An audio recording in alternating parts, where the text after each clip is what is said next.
All right, this is Unit 14.6. We are so close to the end. I mean, it's this one, and then one more, and then that's it, and it's over. And you all can live your life being the experts of European history and amaze all of your friends with your knowledge. You're welcome. So, this section, which shouldn't be too long, is going to examine the question mostly of, is there one day where Europe and all the European countries who have fought wars against one another, and we've seen that for the whole class. And sorry, I have to burp, and it's like in the middle of my throat. Okay, I think I'm good. Anyway, we've seen that this whole class are these European countries ever going to get along? Well, there have been questions over the last 50 years, since World War II, or the last 70 years even. Will Europe unite? And will there be a United States of America? There's been some proof of perhaps they were moving that way in order for Europe to still be relevant on the world stage. So that's what this section is going to cover, and we're going to fly through it starting now. All right, first of all, I'm sorry for the format. My template I used, obviously my software did not like it, and it's very ugly, and you probably need 3D glasses to see it correctly. But anyway, so we saw the League of Nations be a big negative, basically, after World War I and attempting to fulfill their mission of keeping peace around the world. They had no foundational mission or structures in place to make that happen. So after World War II, FDR, who quoted during World War II, says they wanted a United Nations allied against the Axis powers or whatever axis of evil might be present. The United Nations was created in 1945 at the Yalta Conference near the end of World War II. And the UN foundationally is much different than what the League of Nations is. First of all, the United States is involved. So we've got that going for the UN rather than the League of Nations. Second, the decisions that the UN makes, and they do have a peacekeeping force available, so they do have a little bit of muscle to be able to get things done if necessary. But basically you have a Security Council which basically votes in and runs kind of the decisions. And they have the authority to actively maintain peace throughout the world. They can prevent future wars, protect human rights, deal with the arms race, which was relevant in the Cold War, blah, blah, blah. Permanently on the Security Council are France, Great Britain, the United States, Russia was the Soviet Union, and China. And then 7 other spots continually rotate. Now, the graphic I show you here is a little bit outdated, but there are 7 other countries that rotate in and out of that. And then the General Assembly, everybody is represented. So virtually every country is represented in the United Nations. And even though most of them can only talk in the General Assembly, they don't have any sort of active power, at least we had the discussion happening. So the United Nations, and we saw in Korea, particularly the Korean War, it was really a test for it the first time, and it didn't really fail that mission. Maybe it didn't succeed, but the United Nations is a present force. So a little bit about politics and I got a text. Oh, that's fun. Okay, anyway. Modern day politics. Not modern. Post-war. Okay. There is a political party that becomes very popular across Western Europe, and they're called the Christian Democrats. And what the Christian Democrats push is in this tough time after World War II, as the United States is trying to pay back for the, through the Marshall Plan, trying to rebuild Western Europe. Christian Democrats in these democratic countries become a popular party because they are looking for maybe a redemption for Europe to try to erase the Nazi image. They have faith in democracy and cooperation. They are not a nationalist party, meaning they're not going to push, oh, France is awesome, all West Germany, we love it, because they saw that was kind of the way that the Nazi party grew. So it's a very, very, very anti-fascist movement. But these parties are very, very popular growing throughout Europe. You also have some minor socialist and communist parties. You have some Catholic parties. But basically, you have a political situation where many sides are represented, but there's a general working together in order to rebuild after World War II. Now, in France is just a mess. we've got Charles de Gaulle, who we've seen before. He was the leader of the Free French, who were isolated in London after the fall of Paris in World War II. After France is restored, France starts the Fourth Republic, and they give the presidency to de Gaulle, being this heroic figure during the war. But de Gaulle has very, very little power in government, and it kind of turns him off, and eventually he leaves the government. But in 1958, as we've already talked about the Algeria crisis for France. Oh, another text. Oh, it's the same one. Anyway, we've already talked about that, how that was such a crisis for France in terms of, are they going to have Algeria? Are they going to let it go? What's going to be the deal? That government actually failed. And imagine that, the French having a revolution. Didn't see that one coming. So they have a revolution. It's very minor compared to the big boy one in 1789. But they had this revolution. And in 1958, a new republic is formed with a new constitution with a strong presidency, to which de Gaulle wants to come back. And he does as a very strong president. And that's where France is today. I think they're on their fifth republic. One can lose track. Okay? So again, in France, you have de Gaulle, the fourth to the fifth republic, giving more power to the presidency, failing because of the issues with Algeria. In Britain, Clement Attlee, who takes over for Winston Churchill after the war, or at the very end of World War II, Attlee spends, and his government at the time, they move Britain more and more toward the idea of a welfare state. Many industries are nationalized, meaning the government is going to kind of take over those industries. Each citizen would be provided with free medical service. The middle and upper classes will be taxed heavily to pay for these industries and to pay for these services for the people. So while Churchill, and as we're going to see Margaret Thatcher here in a second, they want limited government, Attlee and his Labour Party, they are looking to really grow government so that the people are taken care of. Now, again, you could argue that this is very, kind of to help the citizens out after World War II. You could argue that point. But that's basically where they are. Konrad Adenauer takes over in West Germany. He's the face of West Germany before Willy Brandt comes with Ostpolitik. And Adenauer is going to, again, force that moral majority, that moral leadership.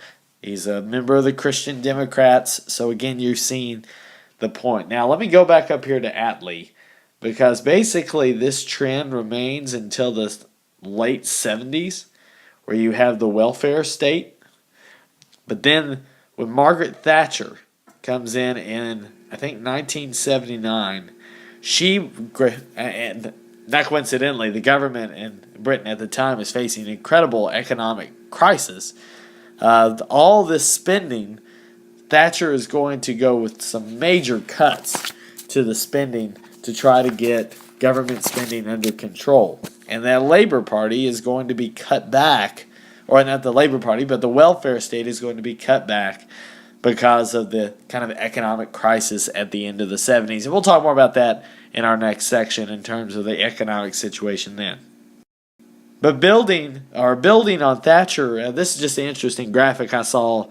Just interesting that Attlee, you really don't hear much about him, and he's basically in history the guy that replaces Churchill at Potsdam. But if you look at all these things that he does in the 40s and 50s as prime minister, and then Thatcher, some of the things that she does in terms of cutting government spending, and she also had some interesting comments. Nelson Mandela as that grubby little terrorist comes to mind. In any case, it's interesting the British have kind of lionized Thatcher more and celebrated her more than perhaps Attlee. But I would say that all these things that Attlee is doing right here, eventually it's going to cost you some money. So perhaps that is one of the reasons that, could be the reason that Thatcher had to come in and play the role that she did. In any case, kind of an interesting perspective. So back to basically the topic of the podcast, looking at the theories of European unity. There was always a discussion in three different areas whether or not Europe would unify. Would they unify politically? Would they unify militarily, or would they unify economically? And only one of these three we have really seen to be very, very popular in terms of chasing that idea. And who knows, the other two maybe someday. But at this point, we've only seen significant unity when it comes to the economic sphere. So let's take a look at how this has played out. Okay, so in 1948, we're talking 3 years after the end of World War II, we have what was known as the Council of Europe. And this was formed from several countries. And basically there was an idea that Europe might possibly have one parliament, one legislative branch to kind of legislate for all, especially Western Europe, as it fought against the specter of communism. Well, Great Britain did not play along at this point, and I've mentioned this phrase. They have what's called a special relationship forming with the United States, so they're not going to want to get involved too much with the goings-on in continental Europe. Again, Britain really, as we've seen in this class a little bit, can isolate itself at times. It has a natural being to do that. After World War II, they try to play favorites with the United States. So this Council of Europe does not form, and political unity is not achieved.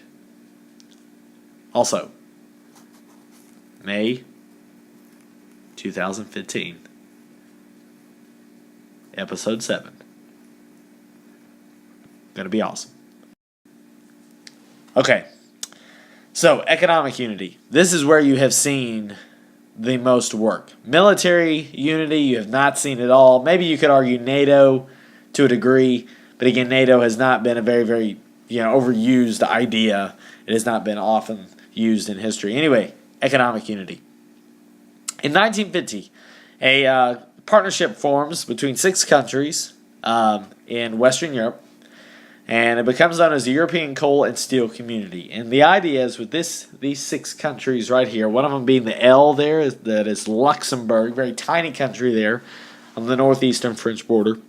The idea is that these 6 countries will be able to trade with one another with no quotas and no tariffs, meaning that it's a free trade zone, that the French could trade with the West Germans, with the Italians, without having to worry about taxes being placed on foreign goods. They become known as the Six, and the idea is that by 1958, these guys are working so close together that potentially there would never be ever a thought of war between them.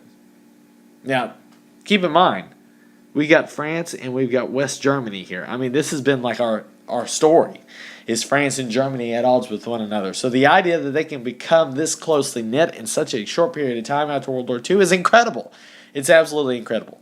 The year before, kind of that was brought on by the creation of the European Economic Community, the EEC, created by the Treaty of Rome. That is something that shows up often, the Treaty of Rome. It is an economic treaty between these 6, looking to create a single market. Again, basically an evolution of the European coal and steel community to involve all goods. They want to create the common market to where all countries here in Western Europe can trade all goods without the worry of tariffs, quotas, or anything that would discourage trade. So again, unity in terms of economics. We're seeing it play out especially in Western Europe.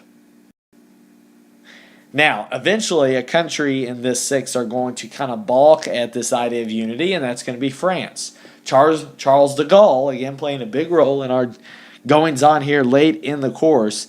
He is going to, in I think the 60s, he's going to withdraw France out of NATO. Basically, what he's seen is that the United States is being too controlling in NATO, and he wants France to have more nuclear independence by the end of the 60s. And again, France is working on its own nuclear weapons program, so look out with the French to have nukes. Terrifying prospect. But anyway, the thought is that you're going to withdraw France from NATO because the United States is making everyone in NATO kind of bear down to their wishes.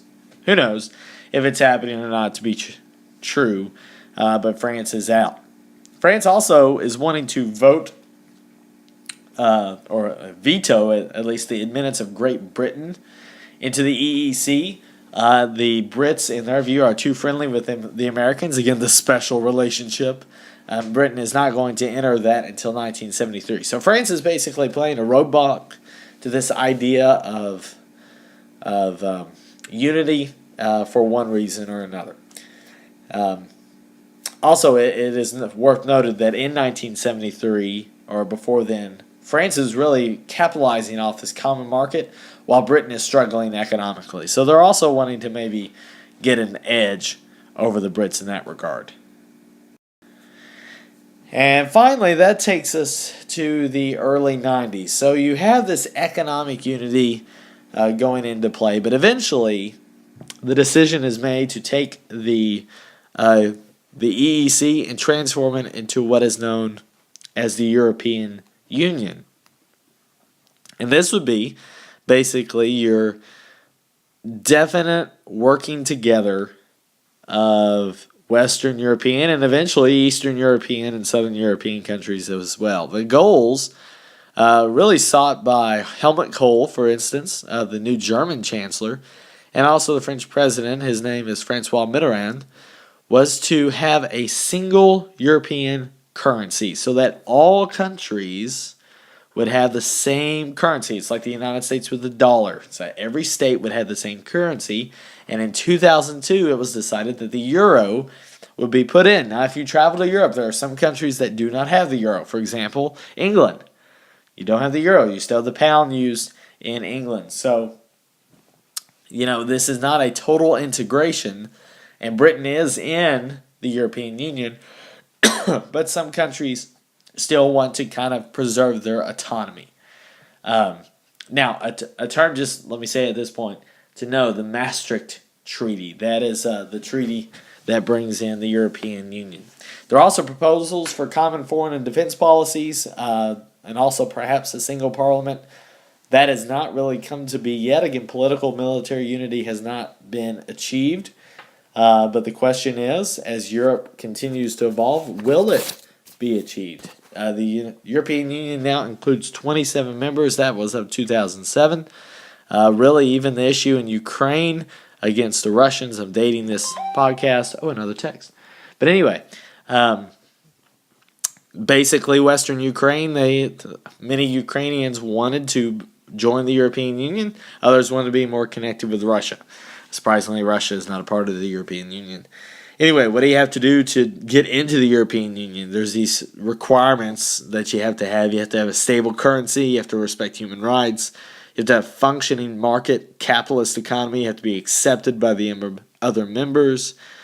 There was some talk a couple of years ago about maybe a constitution being written for the European Union that all members follow. France and the Netherlands blocked that, among others. But, this is kind of the trend. Is Europe as we know it trending toward a United States system, a system brought under one government? I don't think it's going to happen. I think there's too many ethnic and national differences. But, again, I don't know a thing. So it's something to keep an eye on as we go forward. So that's the end of this Unity section. Again, one more section after this, and then we will call it a year. So make sure you get the notes for this section along with 14.7. Toodaloo.